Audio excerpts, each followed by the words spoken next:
Friends, இன்றைக்கி நம்ம இட்லி பொடி செய்ய போகிறோம். அதுக்கு வந்து 1 கப் கடலைப்பருப்பு வறுத்து எடுத்து வச்சு, அடுத்து உளுத்தம்பருப்பு கொஞ்சமாக எடுத்து வறுத்துட்ருக்கேன். உளுந்து வறுக்கும் போதே அவ்வளோ வாசனை. அடுத்து 2 கப் பொட்டுக்கடலை, அதையும் லைட்டாக சூடு பண்ணிக்கிறேன்.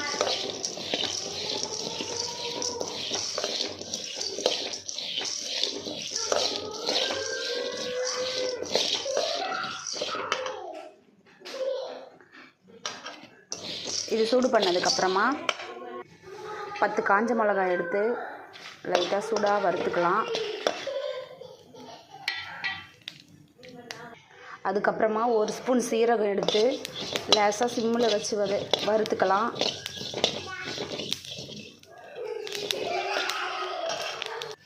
அடுத்து 1 ஸ்பூன் மிளகு எடுத்து அதையும் லேசாக வறுத்துக்கலாம்.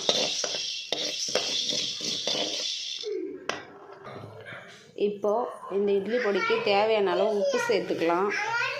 உப்பு சேர்த்ததுக்கப்புறமா ஒரு மிக்ஸி ஜாரில் போட்டு நல்லா ஃபைன் பவுடராக அரைச்சிக்கலாம். அவ்வளோதான் ஃப்ரெண்ட்ஸ், நம்மளோட இட்லி பொடி சூப்பராக ரெடி ஆகிடுச்சு. இது நம்ம இட்லி, தோசை எல்லாத்துக்கும் தொட்டு சாப்பிட்லாம். எண்ணெய் ஊற்றியும் சாப்பிட்லாம், எண்ணெய் ஊற்றாமலும் சாப்பிட்லாம். யாருக்கு நீங்கள் எப்படி சாப்பிடுவீங்கன்னு சொல்லிவிட்டு மறக்காமல் கமெண்ட் பண்ணுங்கள். நம்ம சேனலை சப்ஸ்கிரைப் பண்ணுங்கள். தேங்க்ஸ் ஃபார் வாட்சிங்.